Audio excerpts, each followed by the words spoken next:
എന്നാ ഈ പള്ളിയെക്കുറിച്ച് ഇയാളെ വിശ്വാസം എന്താ?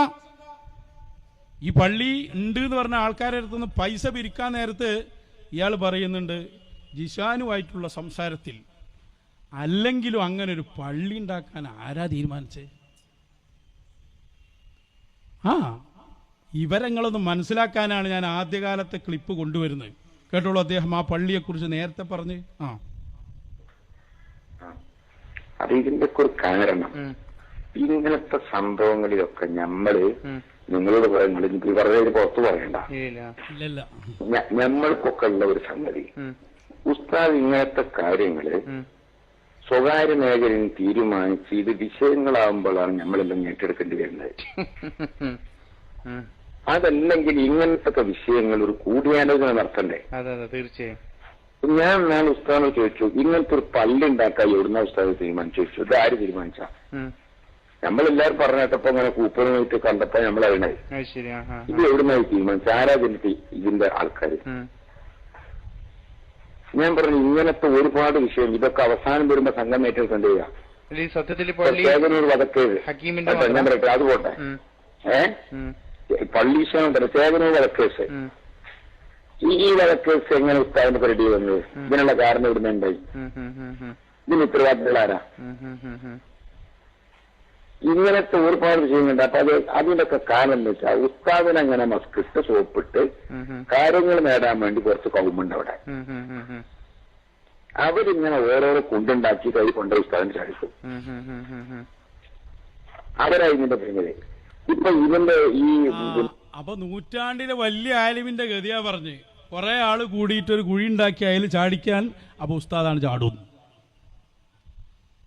ഇയാൾ ഉസ്താദിനെ കുറിച്ച് മനസ്സിലാക്കി വെക്കുന്നതാ. അത് പരസ്യമായിട്ട് വിടാൻ പറ്റിയൊരു ക്ലിപ്പ് വിട്ടതാ. ഇപ്പൊ പറയുന്നു നൂറ്റാണ്ടിൽ ആളില്ല ഇതുപോലത്തെ. ഏതാ പതിലിച്ച്? അതാ ഞാൻ ചോദിച്ചു, നിങ്ങൾ ഏത് സമയത്താ ജദബിലായത്? കഴിഞ്ഞിട്ടില്ല. ഇനി ഇതിന്റെ എല്ലാം ബാക്കിൽ ഹക്കീം അസരിയാന്ന് കൃത്യമായി പറഞ്ഞു. ഓന്റെ ബിസിനസ്സാണ്, ഞങ്ങൾ ബിസിനസ്മാൻ എന്ന് പറയുമ്പോൾ നിങ്ങൾ തെറ്റിദ്ധരിക്കേണ്ട. അപ്പൊ ഇയാളെ കൊണ്ട് പറയിപ്പിച്ചിന്റെ ബാക്കിലും ഈ ഇന്റർനാഷണൽ ദായിയാണ്. അന്ന് ഹക്കീം അസറിനെ കുറിച്ച് പറയുന്ന കേട്ടോളൂ. കൊണ്ടുപോയിട്ടതാണെന്ന് പറഞ്ഞേ. അതാ ഉറപ്പായും ഞാൻ അങ്ങനെ മനസ്സിലാക്കുന്നത്. കാരണം ഉസ്താദിനോട് ഇന്നാള് നമ്മൾ പറഞ്ഞു, ഇന്നാളത്തെ നമ്മൾ കൂടുതലല്ലേ തുറന്ന കാര്യങ്ങൾ സംസാരിക്കാൻ വേണ്ടി കൂടിയപ്പോ ഞാൻ കുറച്ച് വികാരപരിതനായി കുറെ കാര്യങ്ങളാണ് പറഞ്ഞപ്പോ അതിനെ തുറന്ന് കൂറ്റം പാടിയും പറഞ്ഞതാക്കി. ഇതിന് നല്ലൊരു പങ്ക് ഹക്കീമിനുണ്ടായിരുന്നു ഉസ്താദിന്റെ മോനിക്ക്.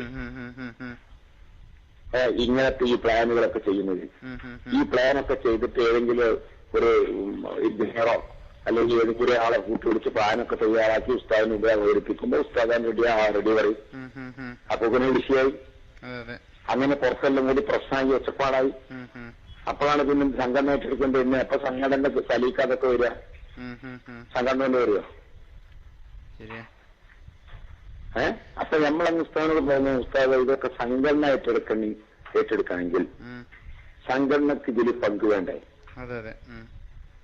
എന്ത് സംഗതിയും വന്ന് മുസീബത്താവിന്റെ സംഘടന ഏറ്റെടുക്കാൻ സത്യത്തിൽ ഈ പള്ളിന്റെയും പിന്നെ ഒറ്റ ആള് ഹക്കീം മാത്രം അല്ല. ഞാൻ പറയാ ഹക്കീം മാത്രമല്ല, ഞാൻ ഒരു ഉദാഹരണം പറഞ്ഞാൽ അങ്ങനെ ആരെങ്കിലും കൂടി തീരുമാനിച്ചായിരിക്കും. നമ്മളും കൂടിയിട്ട് ഒരു യോഗത്തിൽ കൂടി തീരുമാനിച്ചല്ലോ, വിശ്വാസന്റെ യോഗത്തിലോ അല്ലെങ്കിൽ പിന്നെ ജമീയത്തുലമിന്റെ യോഗത്തിലോ ഒന്നും തീരുമാനിച്ചല്ല. മർക്കസ് കമ്മിറ്റി തീരുമാനിച്ചത് എനിക്കറിയില്ല. ഞാൻ മർക്കസ് കമ്മിറ്റിയിലുണ്ടെങ്കിൽ ഞാൻ എല്ലാ യോഗത്തിനും പോലില്ല, കഴിയില്ല. അതുകൊണ്ട് ഉള്ളൂ. ഞാൻ എല്ലാ യോഗത്തിലും തീരുമാനിച്ചിട്ടില്ല. ഇതാര് തീരുമാനിച്ചു തീരുമാനിച്ചെന്നൊക്കെ അറിയില്ല.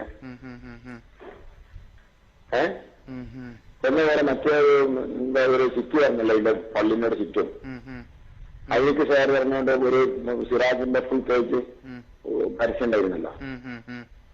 അത് ഞാൻ ചോദ്യം ചെയ്യും. അത് നോക്കുമ്പോ ഹക്കീമും കുറച്ച് ആൾക്കാർ നൽകിയ ആൾക്കാർ ഇത് മുഴുവൻ പണമിടപാടല്ലേ. ഞാൻ ഹക്കീമിനെ ചീത്ത പറഞ്ഞു. കാരണം ഹക്കീമിന്റെ അടുത്ത് 5 മിനിറ്റ് വെച്ചപ്പെടുത്തുക. ഞാൻ പറഞ്ഞു ബാപ്പ പിന്നെ കുറെ കാലം ദീനിന്റെ പ്രവർത്തനായി നടന്നിട്ട് പിന്നീടാണ് ബാപ്പാനെ പറ്റി ഈ ആരോപണങ്ങളൊക്കെ വരുന്നത്. ഇജിപ്പോ ഇന്നലെ ഇന്നാണെപ്പോഴും ഈ രംഗത്ത് വന്നുള്ളൂ. ഇജിപ്പോ തന്നെ ഈ സാമ്പത്തിക കാര്യങ്ങളോ.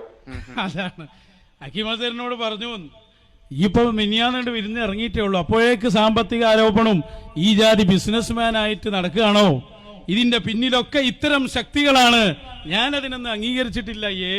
ആരാ ഈ പള്ളി തീരുമാനിച്ചത്?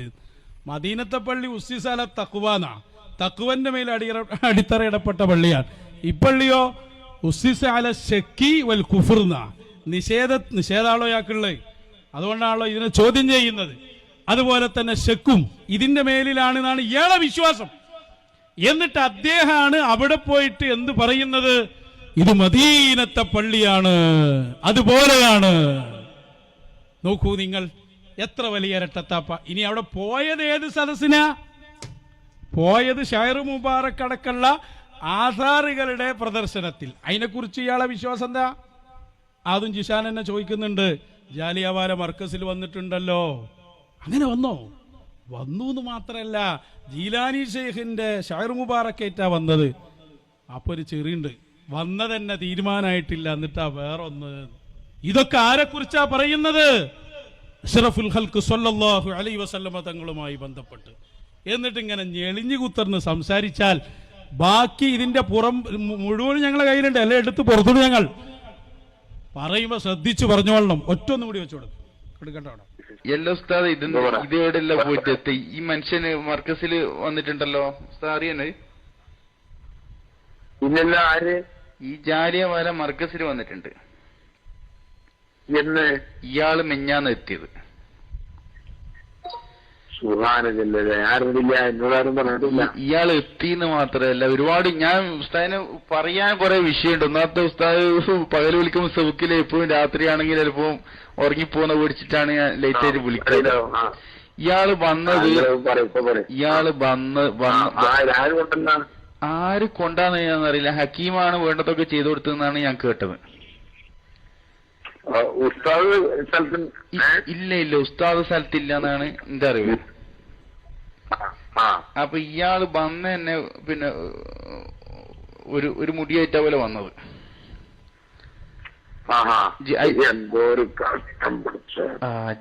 ജീലാനി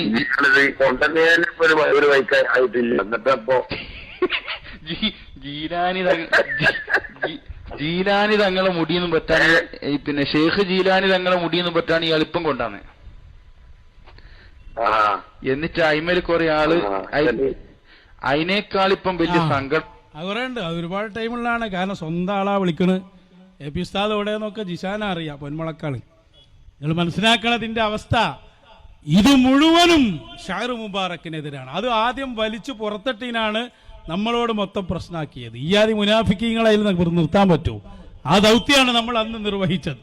നിങ്ങൾ മനസ്സിലാക്കണം. അപ്പൊ ഷൈർ മുബാറക്കിൽ വിശ്വാസമല്ല, ആ പള്ളിയിൽ തീരെ വിശ്വാസമല്ല. എന്നിട്ട് അവിടെ വന്നിട്ട് വലിയ വിടൽ. ഇത് മദീനത്തെ പള്ളിയാണ്, ഈ നൂറ്റാണ്ടിലെ ആള് വന്നിട്ടില്ല. നേരത്തെ പറഞ്ഞ ആ തോന്നിവാസങ്ങളൊക്കെ ഞങ്ങളെ കയ്യിലുണ്ട്. നിങ്ങൾ വരിഞ്ഞിത് രണ്ടും കൂടി നിങ്ങൾക്കൊന്ന് കാണിച്ചുതരാം. ഇതും കാണാം, അതും കാണാം. ഇല്ലെങ്കിൽ ഞങ്ങൾ പരസ്യമായി കാണിക്കും. ആളുകൾ വിലയിരുത്തട്ടെ.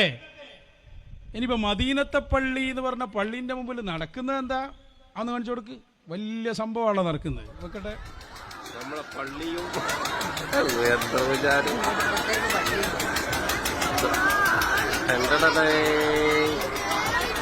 പള്ളി ഒന്നായിട്ട് ഉത്സവ പറമ്പായി.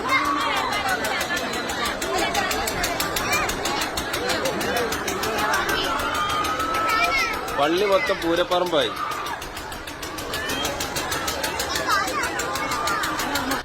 കണ്ടോ നിങ്ങൾ? മദീനത്തേക്ക് സിയാറത്തിന് പോകുന്ന നേരാണ് പോയാലേ പൂരത്തിൽ പങ്കെടുത്തു പോരാം. എന്റെ ഉള്ളിലുള്ള കാണിക്കാൻ പറ്റാഞ്ഞിട്ടാ. ഇൻഷാ അല്ലാ ഇത് തുടക്കമാണ്. അടുത്ത പരിപാടി കൈതപ്പൊയിലാണ്. ബാക്കി അന്ന് നമുക്ക് പറയാം. പൂനൂർക്കും വരുന്നുണ്ട്. നിങ്ങൾ മുടക്കാൻ നോക്കിയത് ഞങ്ങൾ പ്രസംഗിക്കും ചെയ്യാം. ഇതൊക്കെ ആളുകൾ അറിയട്ടെ.